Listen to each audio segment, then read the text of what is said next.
Welcome back to the Roads We've Traveled podcast. My name is AJ Pelletier. Thank you again for tuning in, subscribing, all that great stuff. I appreciate it more than you know. Season 2 is coming to an end. This is our second to last episode. Next episode 43, will be the season 2 finale. So just a heads up. It's been a great season so far, but I'm sure I'm going to get into a big spiel about it next episode. But in the meantime, if you are not caught up already, please tell your friends, tell your family to subscribe today. Go back and listen to previous episodes from this season and season 1. We had a lot of great guests, and I want to thank all of them for being a part of the show and helping us be as successful as we are. So thank you again. And again, please tell everybody about it. We can always use more downloads, and I appreciate it. If you're new to the show, we're available on all major podcast networks, Spotify, Apple, Google, Audible. Please rate and review. I'd appreciate it. We're also a video podcast on YouTube. Be sure to like, subscribe, and hit the bell icon every time we drop a new video. There's going to be more content coming to the YouTube channel as well after season 2 ends, so which will be nice. You can also directly support the show at patreon.com/roads we've traveled.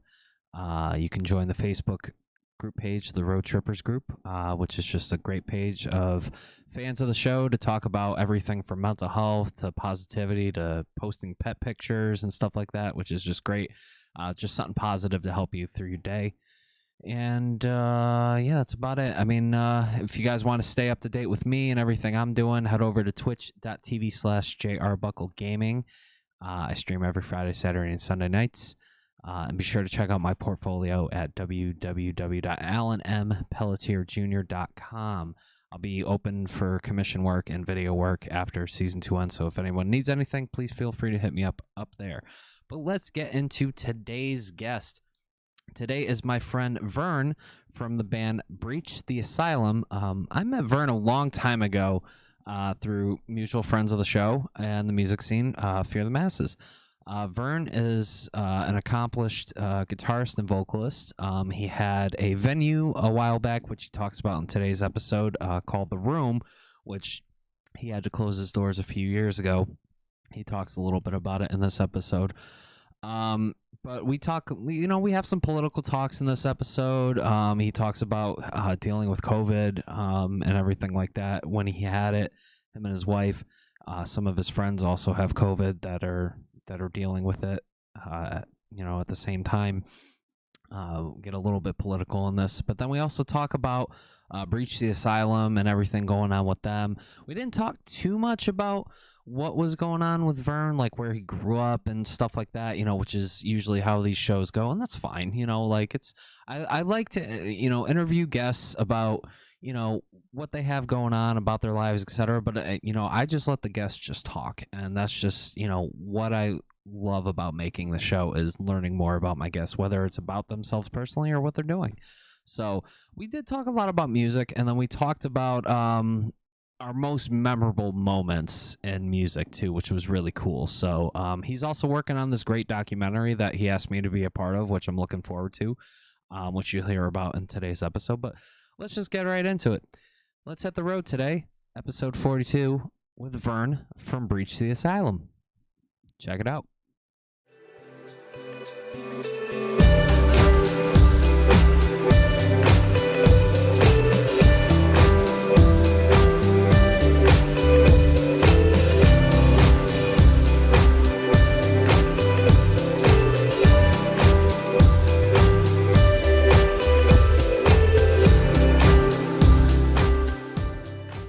Welcome to the Roads We've Traveled podcast. My name is AJ Pelletier. Thank you again for tuning in, subscribing, and all that great stuff. I appreciate it.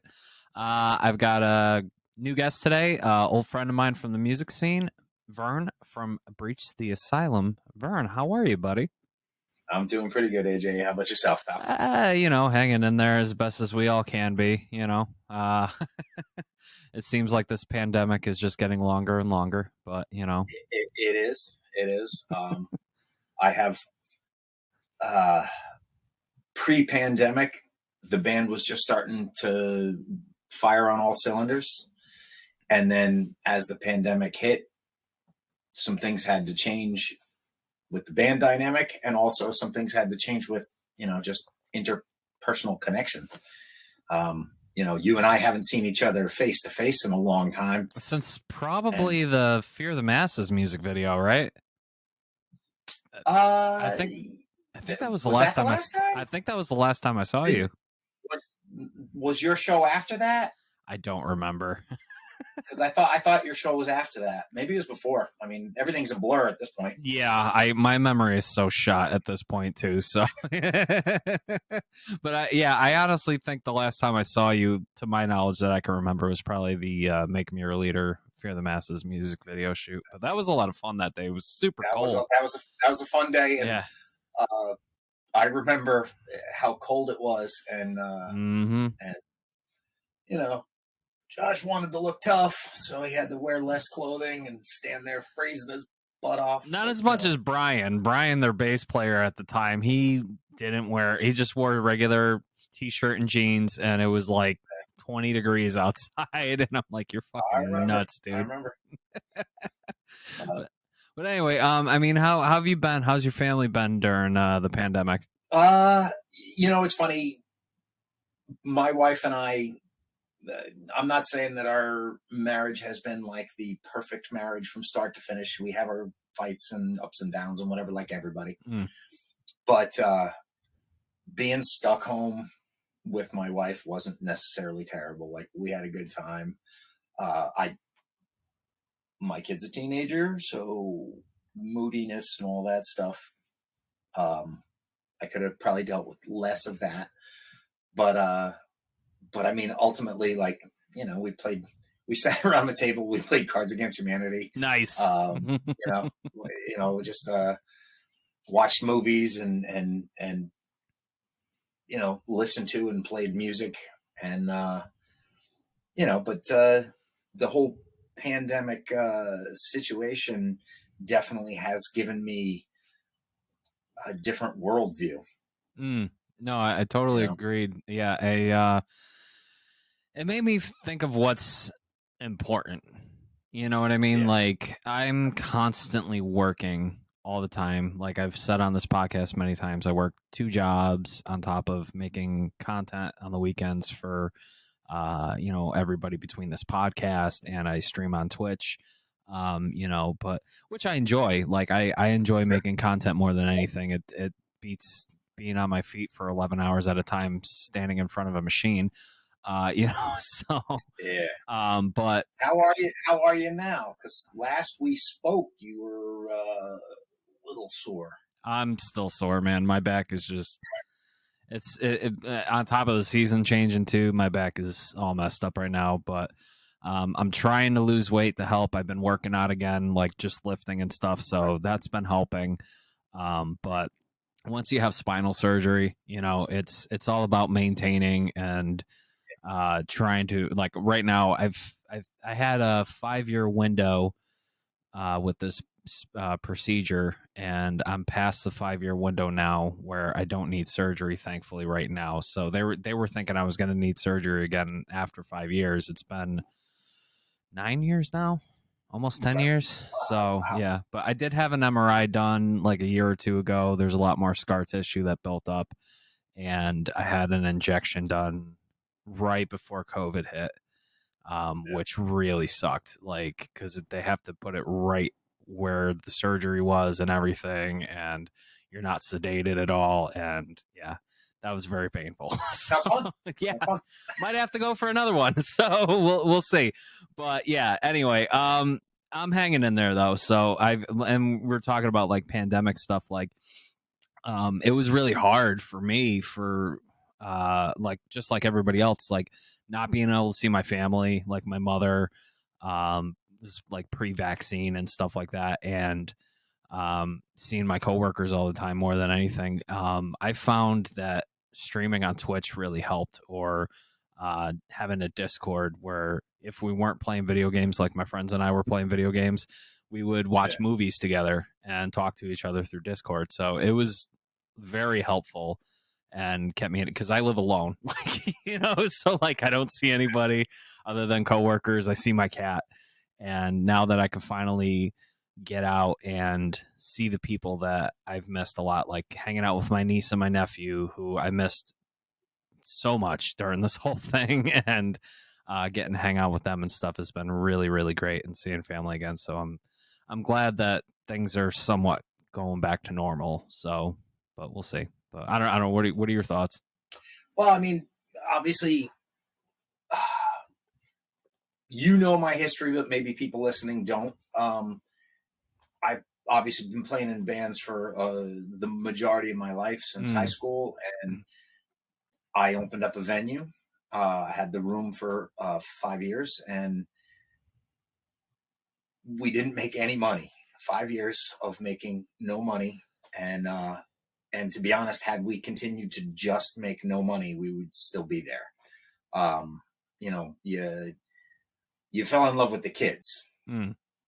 You know, it was definitely more heartbreaking than any girlfriend I ever had to break up with, and locking the doors the last time and walking out. And you know, it was literally not real until the very last day of like, I'm in there with my kid and the building is completely empty and we have to turn the keys over, and we just played frisbee inside the building for an hour. Yeah.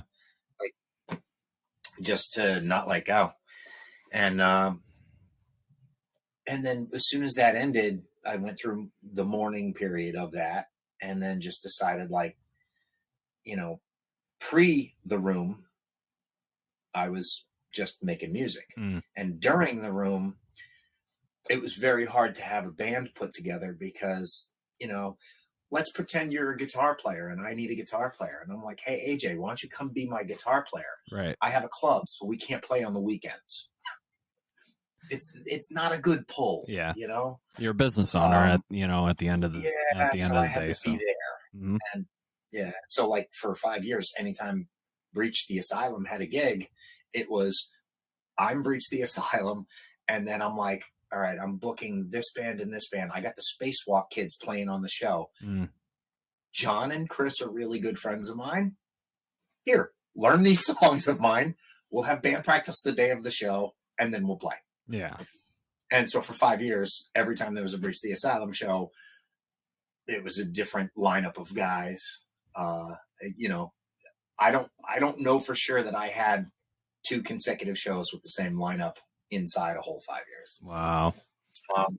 And ultimately, and we only played at my place, so it wasn't even like get out there and whatever. So I sort of after it was closed, it took a little time to put a lineup together, and then I finally did, and we started playing. And then one guy either wasn't mechanically right for the band, or you know, I mean, the last changeover to the lineup that I currently have, I brought in a bass player who I have been friends with since my first like serious band.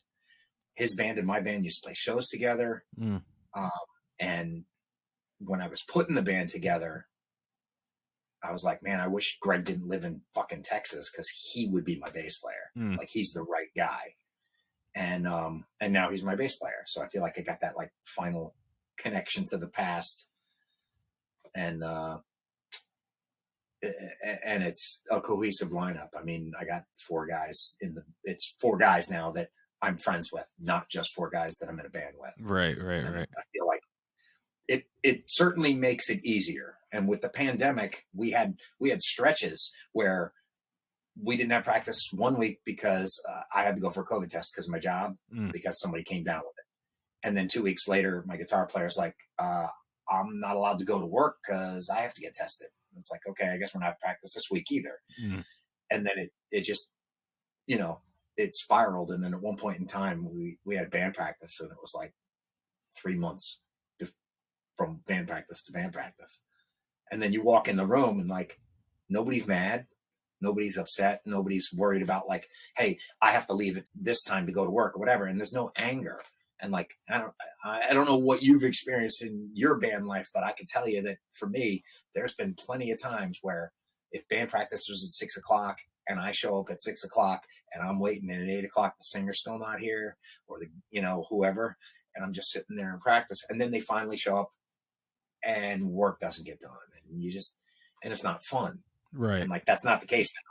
My band room is on the other side of this studio wall right here. Nice. And it's we have practice at least, it's once a week usually, and it's usually Sundays, and it's usually, we either order pizza or we make pasta and we hang out.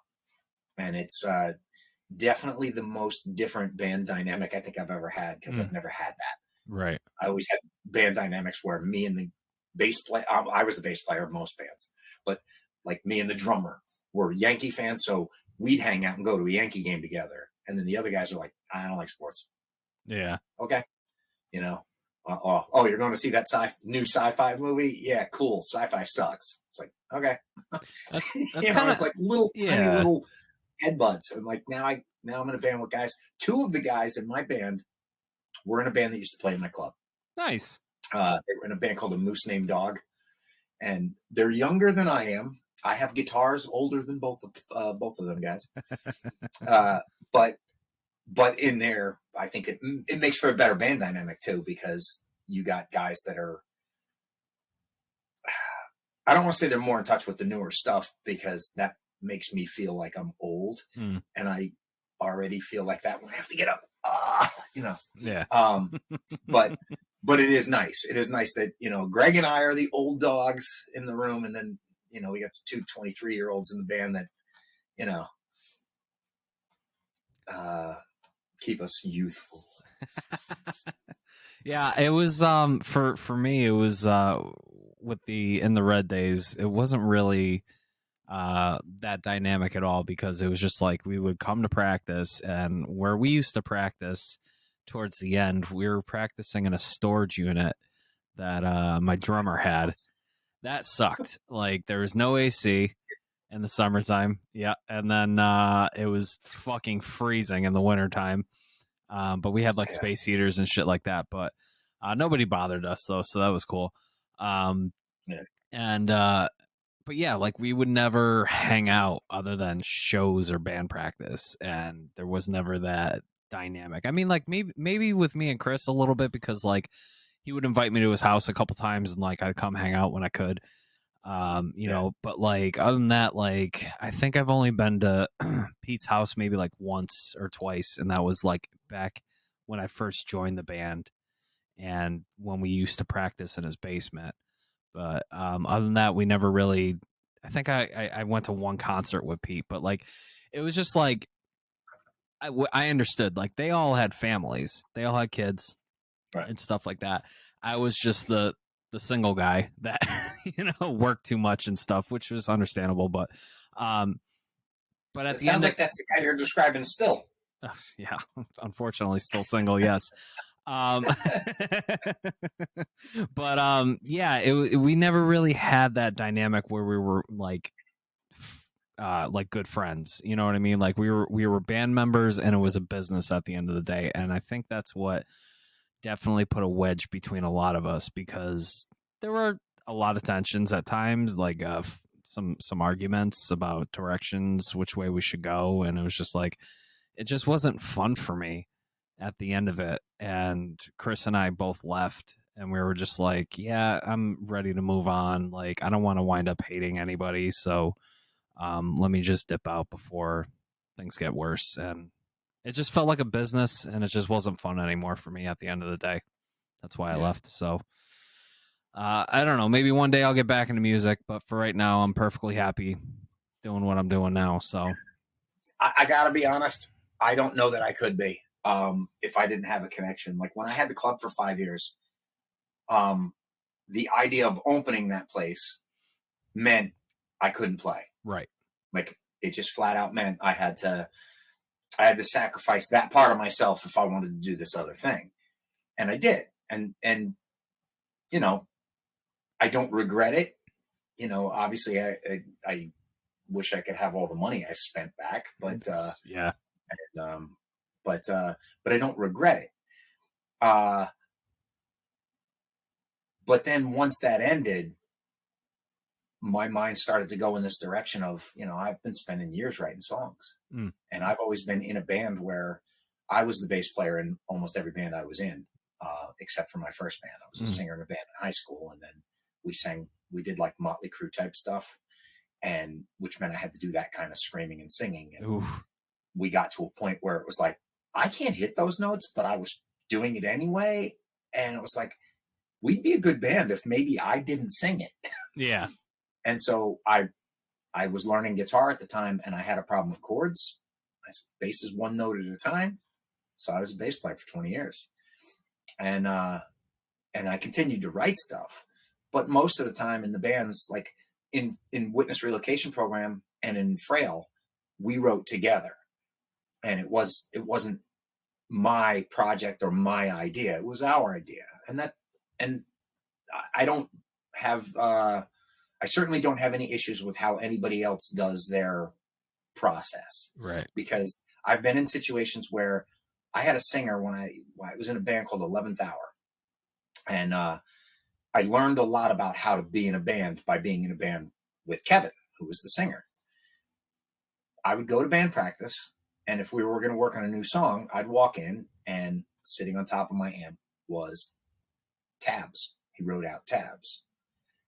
And literally every note that I was supposed to play was written out. And occasionally I'd do a fill, or I'd find a spot where I'm like, I think I should do this, and I'd do that. And on the very rare occasion that he said, yeah, that's a good idea, but the rest of the time he's like, yeah, don't do that. That's not in the song. And I accepted it at the time. And then as I got to be comfortable and be in the band, and then like certain decisions were being made, we wore these band outfits that were like neon green and black. And in the 80s, that was a thing. It was a popular thing. And then our band was doing it after it kind of was dying off. And I hated it.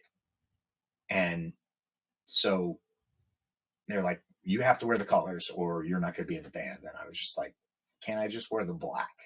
Yeah. I'll just dress all in black. And I did. I dressed all in black, and that was fine for a little bit. And then eventually I got kicked out of the band because of the neon green thing. And it was at the time where I had been writing on my own again. And before that, I wrote stuff like my high school band and stuff. I wrote stuff. I had a song called Sex Machine, okay, which was about being such a stud and getting all the chicks. Sounds like a song in the Red used to have called Good Girl, which I hated playing. Well, here's the thing. I wrote the song because I listened to Motley Crue. Right. Girls, girls, girls, and I'm like, I'm going to write the next Girls, Girls, Girls. It's called Sex Machine. It's going to rock. Right. Everybody's going to love it. And then we played it in my high school band, Diamonds to Dust. But it was terrible. Yeah. But at the time we thought it was great. And it's my advice. When we had the room, it was my advice to kids. It was like, write some songs. Like, you guys are playing covers of stuff from everybody you like. And you're kind of making the covers your own. Right. Why not just make your own? And I would tell them, write your own stuff, and it might suck. But it also might not.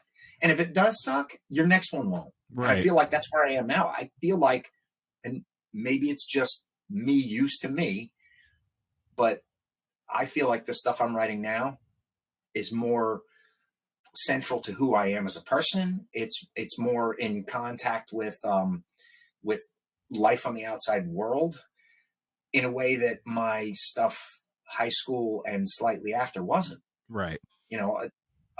I try to stay away from political topics that will send me far to one direction regardless, because regardless of whether you wear the red hat or the blue hat or a different color hat,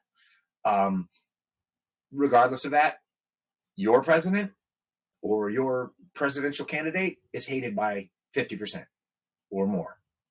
And when you have ideals, there are certain things that I think people can get behind that aren't necessarily divisive.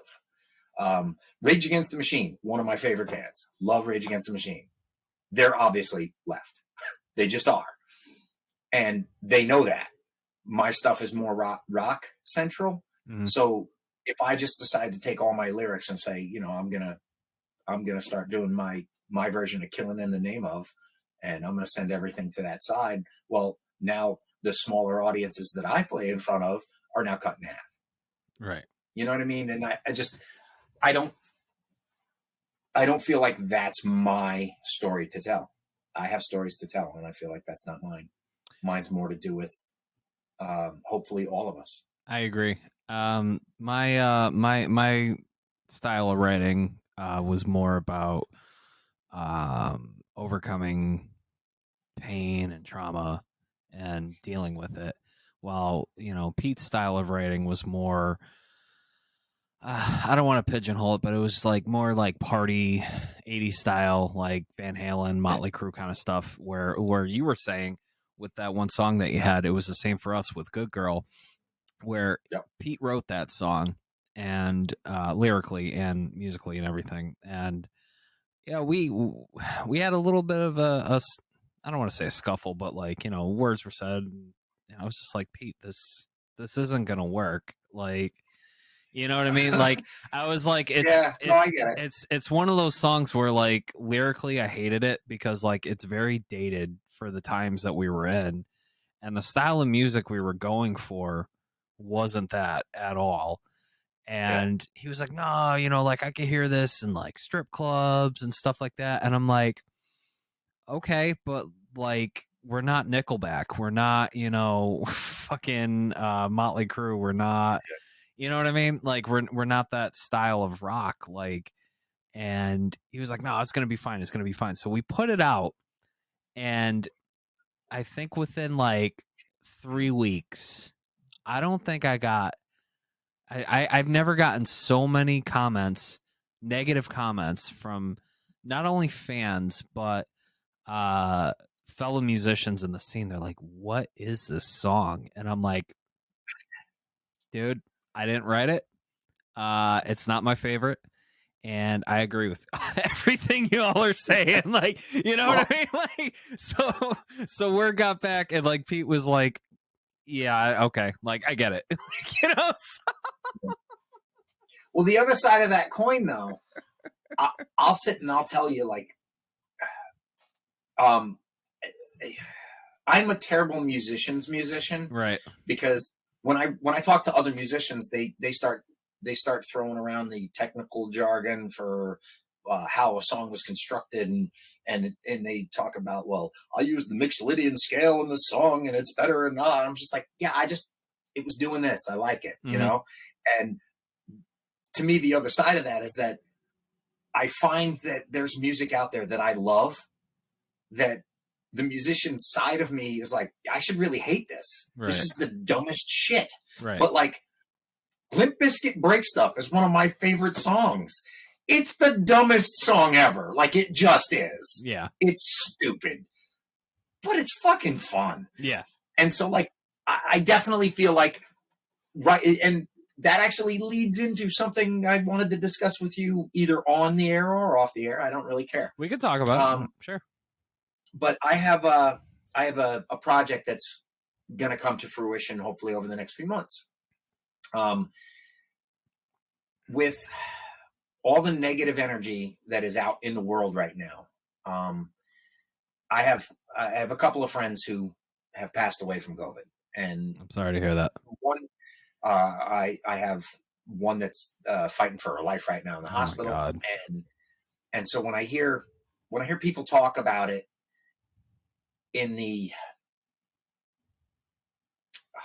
how do I want to say this? Well, fuck it. If I offend anybody, I offend somebody. And if you're a denier, if you're a denier and you think that COVID just isn't a real thing, or you think it's a government hoax, or you think that the Democrats created it, or if you think that it's a Republican conspiracy to sell more vaccine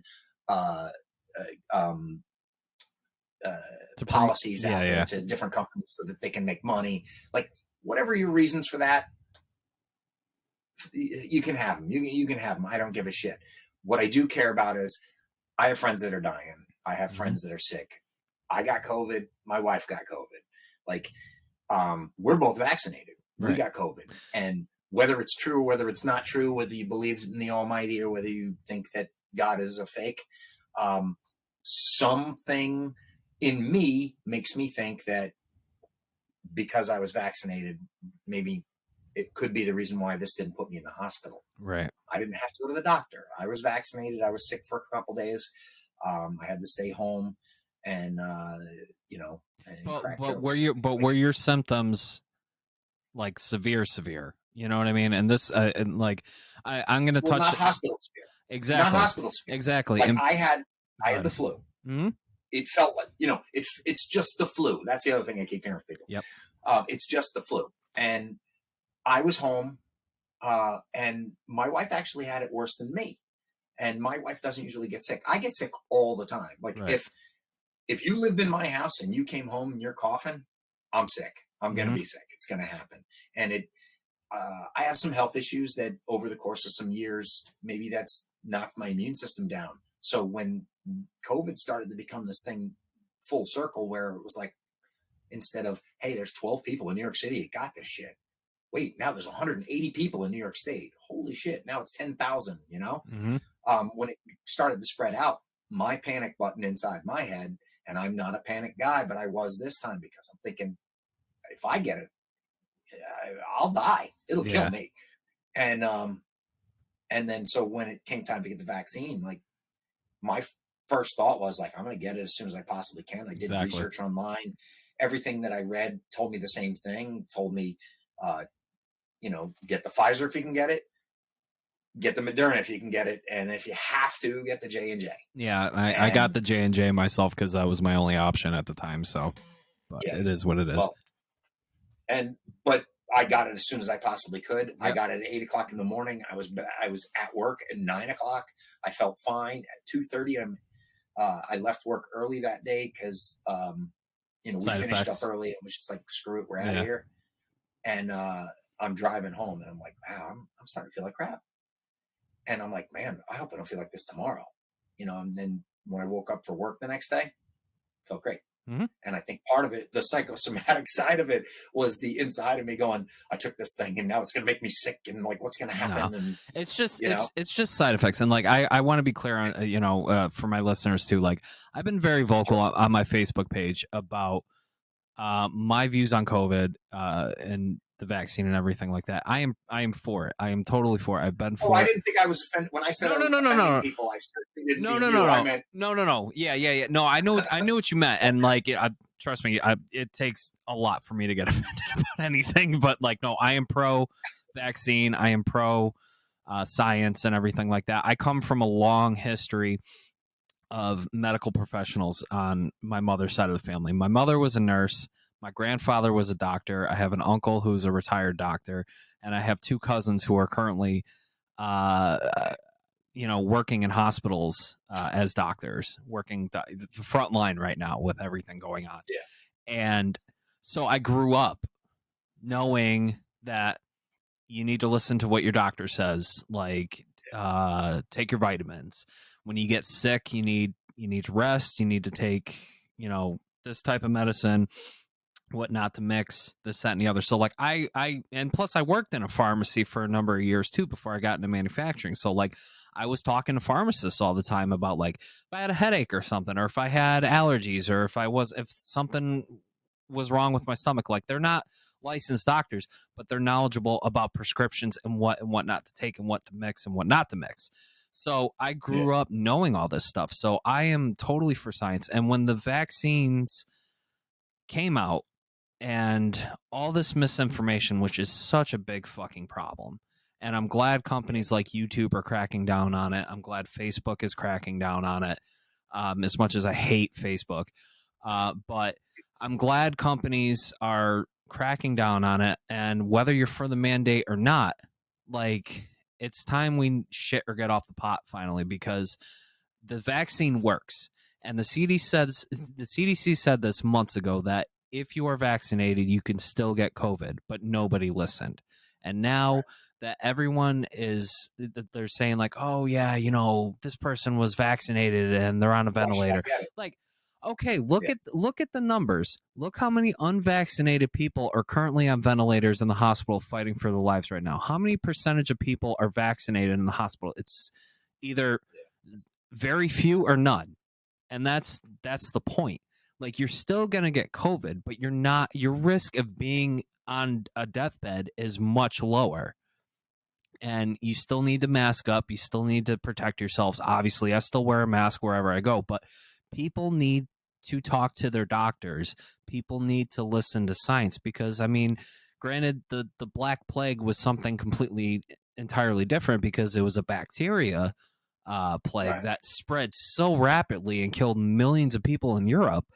But we got modern medicine because of that. We got antibiotics. We got more research on how to cure this. And now, yeah, the Black Death is technically still around, but we can cure it now. And like polio is virtually destroyed now because of vaccines.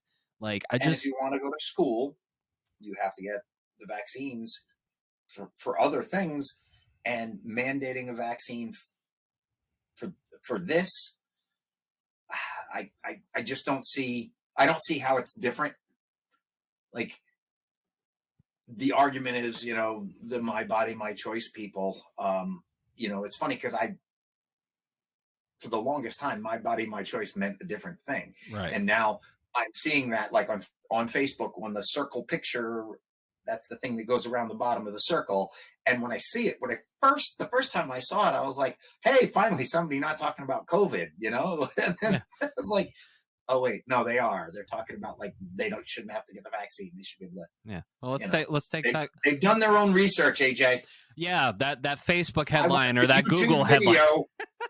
This conspiracy nut says otherwise, but like, yeah. And then those same people, like, let's take Texas for instance, and what's going on over there, like all the anti-vaxxers that are down there, like, oh, it's my body, my choice, but then they put into affect the abortion laws, and now it's like you really don't care, like, about I don't know. Like, I had a trail of thought there for a second, but it's just like they care about it's hypocritical. Care about people before they're born. Yeah. But once they're born, they don't give a shit. Yeah. Yeah, there you go. Exactly. So, but the hypocrisy is just so unreal. But, like, I don't know. I can go on rants about this forever, but see how this relates to, like, the conversation we're having right now. Like, you and I would say we're pretty much on the same side of it. Yeah, I'm very liberal. I'm like middle liberal. Yeah. And I'm sort of the same. Sort of the same. I just feel like,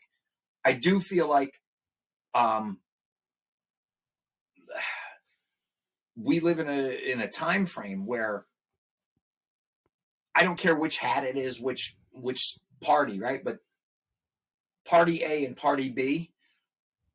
Party A comes up with the cure for cancer, but they don't control the House, right, or the Senate. Party B goes, nope, you can't have it. And it doesn't matter who Party A is. Yeah. I'm old enough to remember a time when we had presidents who were not liked by the other side of the aisle, but if they came up with a good idea, they went, yeah, all right, that's not a bad idea. Right. Clinton got along, whether you liked Clinton or not, whether you were old enough to remember Clinton or not, he had people that did not like him on both sides. And he had enough, he was a great orator, and he carried himself a certain way, or at least he did until Monica, I guess. But he carried himself. He cleared his head a little bit and got in trouble for it. Yeah. Well, you gotta say, when you get any sort of fame, whether it's baseball player, athlete, politician, you get to a certain level, you gotta wonder, like, if the button to push goes, I wonder if I could get that girl to come into my office. You know what I mean? Like, you wonder. It's probably the best Clinton impression I've heard in a long time. I don't have many. I'm sorry. No. It's all good. It's all good. Frog. I can't do that one anymore. I don't know why. I just stopped being able to do it. Yeah, I mean, like I'll say, like, like, I voted for Biden. I'm not gonna lie. I voted for Biden because I was just sick and tired. He wasn't who I wanted to vote for. Right. He's who I felt I wanted Bernie. No choice but to vote. To be honest, I wanted Bernie, but I'm glad Bernie's involved in some shape or form now with what's going on in our country, and I think we should fully audit the Pentagon and the military and find out where our tax dollars are going because they keep denying it. But Yeah. other than that, I will admit that I don't agree with what Biden's been doing with our immigration, like down south, what's going on down there, and like what happened with all the immigrants that came in and got sent right back to Haiti. Like Haiti is a fucking disaster right now. Like, and I feel so bad for those refugees, especially the Afghani refugees. It's like, what are we doing to help them? Like we're making it so much harder to become citizens in this country that we're not setting up an easier path to become a citizen. So of course you're gonna send. How much money did we spend to send them back to Haiti? They're going to come right back. That's a waste of money right there. And that's just my personal opinion. But I mean, like, I don't know. I'm probably going to lose listeners for this, but I don't give a fuck. You know what I mean? So let's talk about baking a casserole. What's your favorite? No. I'm just kidding. Don't change the channel. Green bean. Well, maybe before we get rid of all of the listeners, before they all run away, I would like to maybe go back to the topic I'm sorry. Very roundly getting to. Yeah. Talking politics, I'm getting a little on edge. No, but see, the politics, like we're on the same side, and yet we're still, the anxiousness is still there, right? Yep. And it's part of the reason why I'm gonna be doing a documentary, and the documentary came from an idea from a Breach the Asylum song that we have yet to record. So we're going to record the song. We're shooting a music video for the song. And in addition to that, I'm actually going to do a documentary, and I'm going to interview different people from different walks of life from the musical part of life. And some people, I'm going to talk to people that are just club people that go out and see bands, like just young kids. I'm going to go talk to some people that maybe haven't been to a club since 1970. I'm going to talk to some people that that work in radio and work in broadcast and talk about how the scene is different from then to now. Right. And the whole thing is based around the question of when. And there's a few questions that start with it, but it's about when. When did you first let music control you and change who you were going to be? Because for me, I have 5 or 6 different moments in my life where I may not remember the exact day or the exact time, pin to put in it, but I can tell you that I remember my first ever favorite rock song was Jukebox Hero, right? And if you're familiar with the song, I played it on Guitar Hero, yes. When he says, "There's one guitar," right? Yeah. When he says the one guitar line, and then the guitar line, you hear that strum. As a youngster, 6, 7, 8 years old, I pretended to play the broom as my guitar. And when I played that one guitar chord, I pulled up to hit it. Mm-hmm. And as an adult, I've never seen the band live. I've never seen them play it. But in my mind, that's how they do it. They have to, because that chord just sounds like this to me. It sounds like, it comes up. And I remember how that made me feel then. And like, I had these different moments in my life where, the rock star moments. I played at CBGB's. And when I tell people, when they say, "Oh, you lived in New York. Do you ever remember CBGB's?" I said, "Yeah, I played there." And they're like, "Get out of here." I'm like, "Yeah." And like, I have the best CBGB story. I was there with my band. We're playing. We're getting ready to play. We're backstage. Have you ever been in the CBGB's? No. No, I was, unfortunately, I've never been. Well, CBGB's was an absolute shithole. Their toilets are famous for being disgusting. Ugh. Literally famous. Like, you could Google CBGB toilet and you'll get thousands of people that took the picture. I guarantee it. I'm good. But backstage, there's like the areas where you get ready and you prep, and the band's playing on stage, and I don't remember the name of the band playing, and they were okay, and we were on right after them, and well-oiled machine. They run, they get it going. So the band's playing their set, and the singer says after the song, he goes, "Hey, do we have time for one more?" And the guy hits the talk back mic and goes, "You're lucky I let you play this long. Get the fuck off the stage." And they weren't bad. Mm-hmm. And we're backstage, and I'm going, "Oh shit," you know. And then we get up and we play our set, and my singer goes, "Hey, this is our last song." And then the guy goes, "You got two more." And he goes, "Oh, we got two more. You know what? We're going to do a cover." And he goes, "Play your own shit." And Rob goes, I guess we're just going to play a couple more songs." You know, it was like, we get off the stage, and I felt so good about, like, we kind of got a compliment of, like, whatever. And I went over and I said to the sound guy, I said, "Hey man, thanks for letting us play another song. Like, greatly appreciated." I stuck my hand out to shake his hand, and he just was doing something, changing stuff, and he just looked. He's like, "Thanks for not sucking. I'm gonna get out of the way. I got work to do." He wanted nothing to do with me. But like, I go over to the bartender, and I said to her, I said, "I feel like he complimented me, but I don't know." And she's like, "Oh, that's," and she said whatever his name was, and I feel bad. I don't know the guy's name. But I'm old and I forget shit. But I'm standing there, and she goes, "Yeah, well, you know." I said, "Your sound guy, he's just not a nice guy." She goes, "Well, he does own the place." And I went, "What?" And she's like, "Yeah, it's his place." She's like, "Sound guy's not here tonight or whatever." And I'm like thinking, holy crap. Like, the owner watched me play. That's dope. You know, and it was pretty cool. But it was like one of those rock star moments. And like, we have at the end of December, we're doing our Christmas show. And we're not playing a lot of shows. Scheduling wise, it's hard to play shows. I've got other things that I want to put into the fire for the band, and including this documentary. But we're doing a Christmas show at the Chance. And one of the stories I'm going to touch on in there is about like club owners and clubs, and like the dynamic between in front of the stage and on the stage and beyond the stage. And there's 3 different angles there, because when you're in the audience and you see somebody on stage, my buddy Jim, he in my high school, he was a couple grades older than me. He was in a band.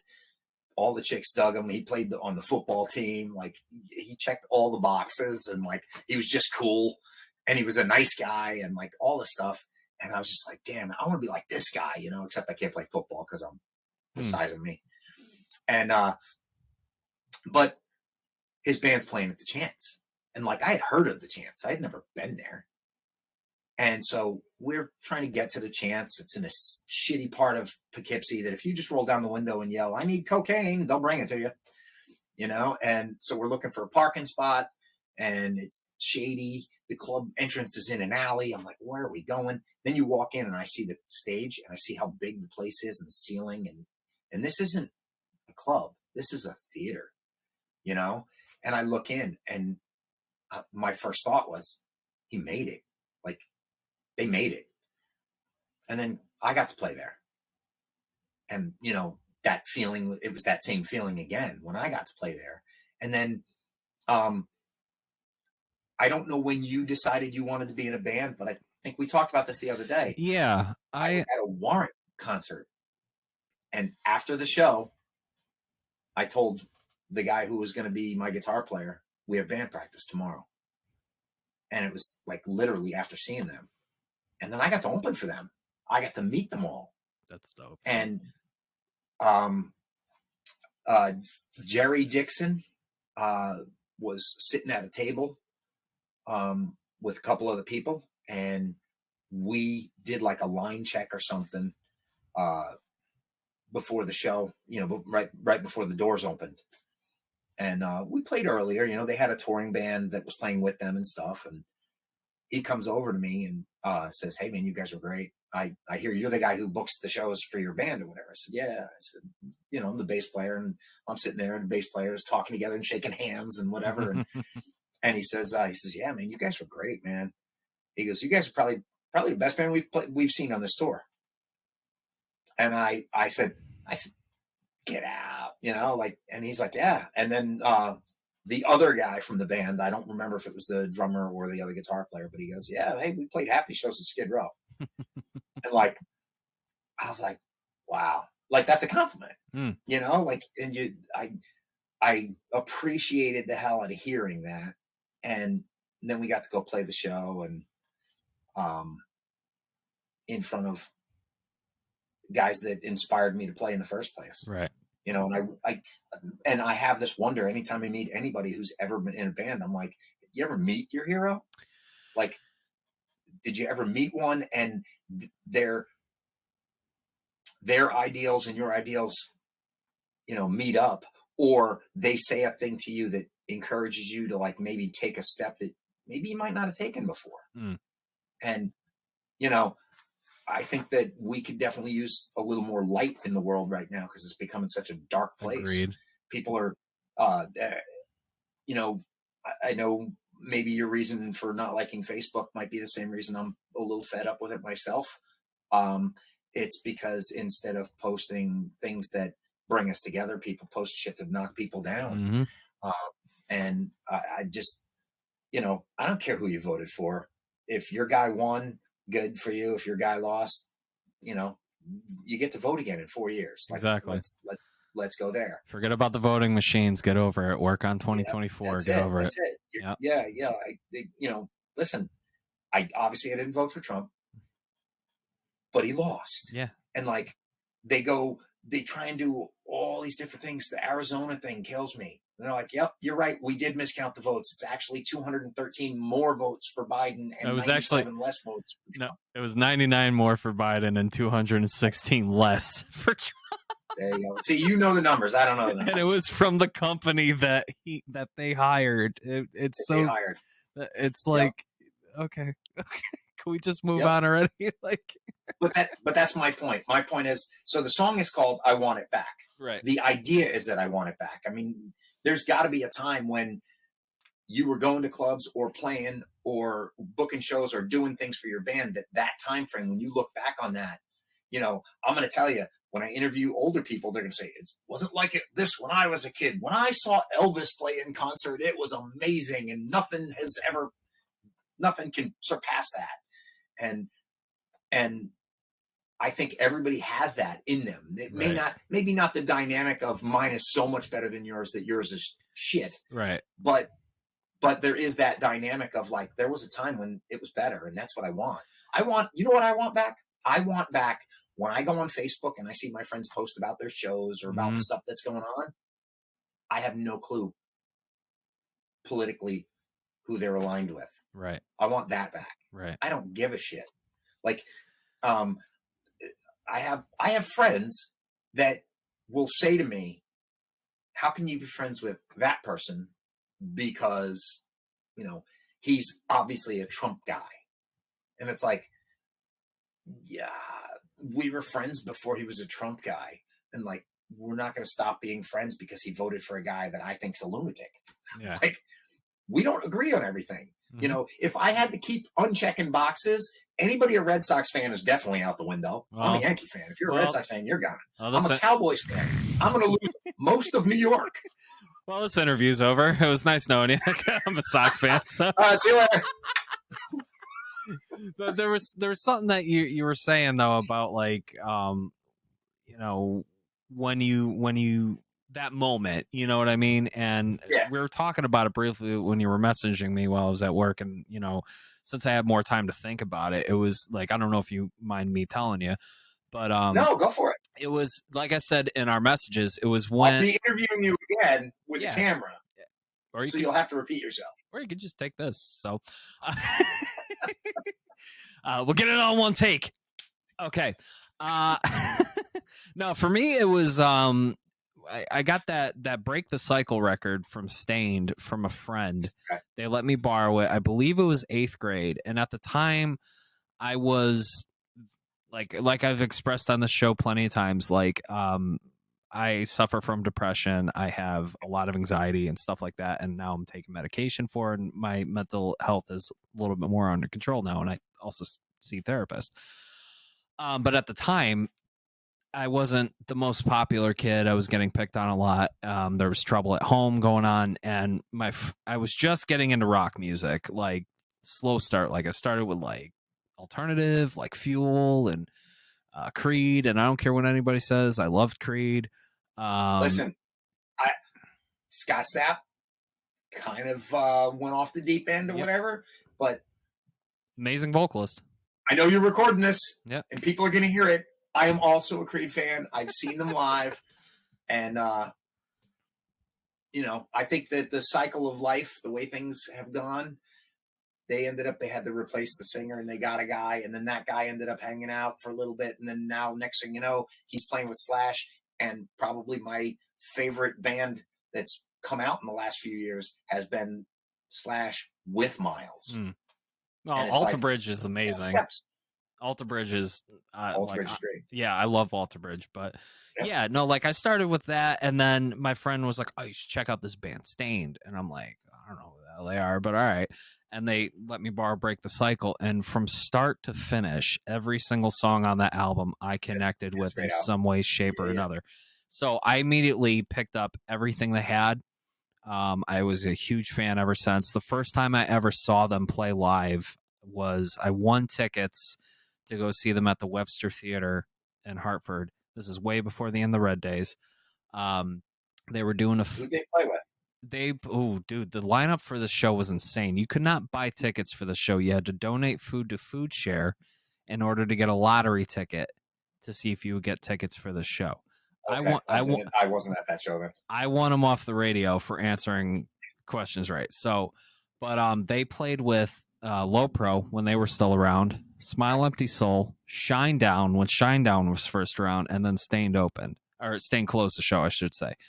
And I'll never forget it because it was my brother and I, and each of them came out one at a time, starting up the show, playing here and there. And then Aaron gets up on stage and he's like, "This is where it all fucking started," because they played with Limp Bizkit at that show. And if Fred Durst didn't get offended by their album artwork from Tormented, they would have never gotten noticed at all, because the story is that he saw the artwork, he threw it across the bar. "I want this band the fuck out of here," this, that. But it was too late. They already hit the stage. They played. Durst became a big fan. Was like, "Hey, let's talk." Like, "I dig your music." And now Stained is where they're at right now. So because of that album, that show, I was like, I want to do this. I want to be a musician. Like, I already knew I could sing a little bit, so I got better at it. I did choir. I did a lot of other stuff. And then when I finally I didn't really know what I was doing at the time. So I had little projects here and there for a little while. One with my brother, that was my baby for a little while. And then the Red happened. And then we were playing the Webster Theater. We were main staging at the Webster Theater with Hailstorm, with Power Man 5000, Nonpoint, just like a whole bunch of heavy hitters. But that Hailstorm show was that moment for me where I was like, this is that Stain show. It was sold out, middle of July, super hot. Like, there was at least over 2,000 people in that club, just shoulder to shoulder. And I played main stage right before Hailstorm hit the stage. Like, you could not get a better time slot. And the crowd went nuts for us. Like, they were totally crazy for us. And then I'll never forget that moment. And then I'm standing side stage while Hailstorm is playing. I got to hang out with them during sound check and talk to them. And they were so humble. And it was just that moment where it's like, that I played the same stage that Aaron Lewis played. Mike Mushak and all the guys from John April and all the guys from Stain. Like, I'm playing on a stage that my heroes have played in. I'm like, I never got a chance to meet him, and I'm actually friends with John April on Facebook, and we've talked here and there because he was actually friends with my old guitarist Pete, and he hooked us up with some local bands that he's worked with for some shows. But other than that, I never really got to meet them. But that was it for me. Like, where I was like, I love this. Like Yeah. I want to do this for the rest of my life, and unfortunately, I'm not anymore. But you know, it is what it is. But so I don't know if that answers your question, but like that's Well, I mean, it does. It's a moment in time that captures like. I'm not saying that you right now would trade places in your life to go back to that exact moment, but mm, like the feeling in that moment of being, you know, you said you're on the stage and you're like, this is the stage. Stained played this stage that I'm on right now, mm-hmm. and that's sort of how it feels for me. I mean, like I said, I've gotten to do a few things in life. I did a music business seminar when I was first like gonna be you know, I'm gonna be serious and I'm gonna make this happen. So I did in New York City. I did a seminar called "Doing Music and Nothing Else," and they had a bunch of different people that were there talking, and they had George Lynch there, and he spoke, and he was. I'm trying to remember. I don't want to misquote what he said, but I know the thing that stuck with me was he asked the audience, I want everybody to stand up. Everybody that was in the seats, he said, everybody stand up. He says, everybody who thinks that a year from now that they have what it takes and that they're going to be famous, I want you to sit down. Or I want you to stand up and everybody else sit down. And a bunch of people sat down and I stood up. And he said, okay, now how many people here think you have songs that you think will be good enough to be on the radio? If you think so, stand up, sit down. And then a bunch of people sat down, but like a good chunk of people are still standing up. And he says, now, of all these people that are standing up, maybe one of you has what it takes to make it. I want everybody to sit down. I want you to remember that I was told a million times the same thing I just told you. You probably have no shot. You got to do the work. Sorry, Yeah, that no, was it's all good. you got to do the work. He says, in order to do the work, you have to visualize the work. And in order to visualize the work, you have to put it in front of you. So this is what I want you to do. My therapist First says the thing same you thing. do, huh? My therapist says the same thing. I want you to do the first thing I want you to do when you leave here.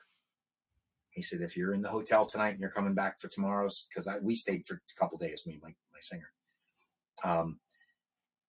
He said, if you're gonna stay before you go out tonight and go have dinner, I want you to make a list of all the things that you want to achieve. He says, and on that list, I want you to put everything. Be specific. He said, don't just put be famous. Don't just put make music video on it for MTV. He says, put the little things in there. If there's a club in your hometown that you've never played that you want to play, put that in there. If there's a guitar you want to own, put that down there. If there's a band you want to play with, friends of yours, put that down there. Band you want to play with that's famous, put that down there. So I made my list. And I had on my list, I had some things that I wasn't sure I would achieve. Headline the Chance. Because I knew we were going to play the Chance, but I wanted the headline. Mm. I got to put that. I've done that a few times. I love it. It's my favorite place to play. I put play CBGBs, which we did. I put play L'Amour, which we did. I put open up for Aerosmith, which we did not. I still haven't done that one. And like people will ask me, why'd you pick Aerosmith? And I say, are they the band you respect the most? And I'm like, no, they're not. The reason I picked them is because they were the band who's kind of done it the longest. That is what I do. Like, I respect the hell out of the Rolling Stones, but if I open up for the Rolling Stones, while I would love the gig, I don't feel like I'm doing the same thing as them. Mm. Like Aerosmith, we're not exactly the same, but I'm doing the same sort of thing that they're doing. Mm. And they've been around and they've had ups and downs and drugs and different, all these, you know, I guarantee you with the right director, the Aerosmith movie sells millions and millions of tickets because a lot of shit happened in their lives. And so I respect that. I respect the process that they went through. I also respect their writing process because it's not as pigeonholed as mine was starting out. Because I always thought, like, when you wrote songs, like you told people this is what it's supposed to be. they would walk into band practice and he'd go, how about do something like this? And then they'd go like this. And then you're like, yeah, like that. And then, but do you have lyrics yet? And he'd go, no, press record. And I just thought, like, I can't do that. Yeah. I work on lyrics. I'll write lyrics for a song that'll take me a month to get the lyrics down. And then I'll go to band practice. I spent a month writing them. I'm in band practice. I have to put the lyrics on the sheet on the stand because I wrote them and it took me forever to write them, but I can't put the thought together because putting it from here to here, once it's on the paper, it's sometimes hard to go backwards. Right. You know, I don't think I have anything that I've ever written that just immediately just came out. You know, there's stuff that was written in an hour, start to finish, beginning every part of the song. But once it was out, it was like, okay, did we record that? Because tomorrow we're not going to have band practice. And if I don't see you guys for a week, this might not be good, you know? I feel like, like I said, everybody has a different process. I respected Aerosmith for how they did theirs. And I wanted to achieve that. I wanted these different things. And I want to see the younger generation of kids who are playing rock. I got my School of Rock shirt on. I love the School of Rock. I support the hell out of them. Jimmy plays. And my wife started School of Rock this year. Very cool. Never played an instrument in her life. She started this year because she felt like the only one in the house that doesn't play. So time to get your ass in gear, honey. Let's go. I think that's a great place to leave it at because we're kind of on time right now, and actually, I'm going to be going on a hike for the first time in a few weeks now, in a little bit with some friends. So I'm actually looking forward to that. But I think just to end on that, I just want to say, like, you know, manifesting your goals, like, is so very important, and it's exactly what I needed to hear. My therapist just told me that this week at our past session, and I've been putting a lot of thought into like what I want to do with my life. And like I was saying earlier, content creation is what I'm passionate about. I'm making a little bit of money doing it, not a lot, but I mean, it's also because I don't do it full time and I want to do it full time. And now I'm just going to try to manifest it because I get a lot of positive feedback about this podcast. People hit me up all the time like, we love your show, keep going. If I can get a bigger audience, I think that would help me out a lot, where I can say goodbye full-time job. Like, this is my full-time job now, and I think I would be happy doing that. That's what I'm trying to manifest. And yes, I would like to manifest getting back into music and making my own album, you know, like just a solo album. I think that would be great, you know? Yeah. I think life is, like, it's such a cliche, but life is way too short. It's getting even shorter. You know, you start dying the moment you're born. You need to start living. Yeah. And that's what I said to myself the other day. I've seen plenty of loss in my life. I've friends of mine have died in the last few years, very close friends, and I'm sick of just living to pay bills. I want to start living, you know? And hearing your story too, with Breach the Asylum and what you're doing and manifesting and stuff like that. I think it's so inspirational and amazing. And I definitely want to get you to come back for another episode, maybe next season, because we're at pretty much the end of season 2 right now. Next episode is going to be the season 2 finale. But yeah, Vern, this was great, man. Just catching up. This hour went by so fast, and it was so great hearing. I want to hear more. I want to hear more. December 17th. Plug away, please. December 17th, our Christmas show at the Chance. We're playing with Craving Strange. They're doing. We're calling them the after party. I didn't want to play last because every time you play last, you don't get to thank people. And I also don't want to play after them. Those guys are fucking amazing. But we're playing. That's our Christmas show. We got some kids that are in School of Rock that are opening the show. I got some friends playing on the show. Very special stuff happening that night for my local 21 brothers. We're going to do a thing on stage where 3 of us are playing together. And that's never happened. So that'll be a lot of fun. But that's December 17th. www.xmasbash2021.com has all the information on the show. And then I don't know when this airs. It's good. We're playing October 9th. I don't know if this will air before that. Nah, it's gonna be first week in November. So Okay, so we played the show October 9th, and it was killer at 10 Selden. Where can people find you? BreachTheAsylum.com. If you go to xmasbash2021.com or breachtheasylum.com, there's a lot of links and connections there. We are on Facebook. I have music on Reverb Nation and Spotify. We have stuff on Reverb Nation that's exclusive to Reverb Nation. And then I Want It Back, the documentary. I'm hoping to tentatively release it. I want to release it with love, so I'm hoping to release it on Valentine's Day. But I think that might be a lofty goal because there's a lot to be done, like all of it. And we still got to hit the studio, and we have a new video hitting YouTube. Hopefully Monday. We're shooting the last scene for it on Sunday, and that'll be on YouTube. So by the time, Asylum on YouTube. Yeah, so by the time this episode comes out, it should already be out. So be sure. It'll be already be out. Yep. Excellent. Hey, AJ, I'm glad to see you're in a good place, brother. Last time we spoke, I wasn't so sure you were, and obviously, I love you. Love you too, brother. I'm gonna do some. I'm gonna do some plugs of my own, and then we'll talk off air. Sound good? Sounds good. All right. I want to thank everybody for tuning in. If you're watching on YouTube, hello, how are you? If you could do me a favor, hit that like button, hit that subscribe button, and hit that bell icon to get notified every time we drop a new video. If you're listening on audio, if you're listening on audio, hello. We are available on all major podcast networks, Apple, Spotify, Google, and of course now Audible. Definitely be sure to subscribe, rate, and review, especially on Apple. It helps us stand out in a sea of billions of other podcasts. You can follow us on Facebook at facebook.com/Roads We've Traveled podcast. Be sure to join the Roads We've Traveled Road Trippers group, which is a group page filled with positivity, positive messages, positive content, no BS, no politics or anything like that. If there is of any sort of hate, you're gone. That's just how it is. There's enough negativity on the internet. We don't need it in that group page. Be sure to follow us on Twitter and Instagram at RWTPod.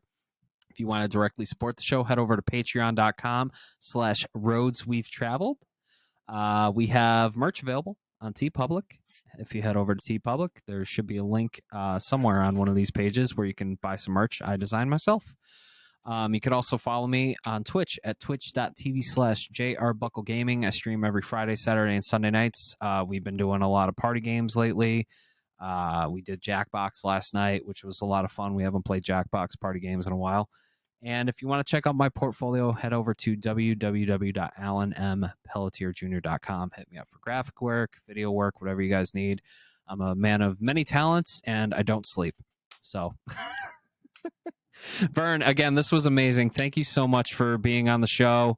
I definitely want to have you come back so we could talk more about your life and everything. I'm glad we got to talk about music, because we usually talk about a lot of mental health, but I love changing it up every now and then. And, just talking about music is so amazing. So thank you so much, man. I appreciate it. Life. Much love to you and your family. Please stay safe. And I'm keeping your friends in my thoughts and prayers, man. Much, much love to you guys. All right. Thank you.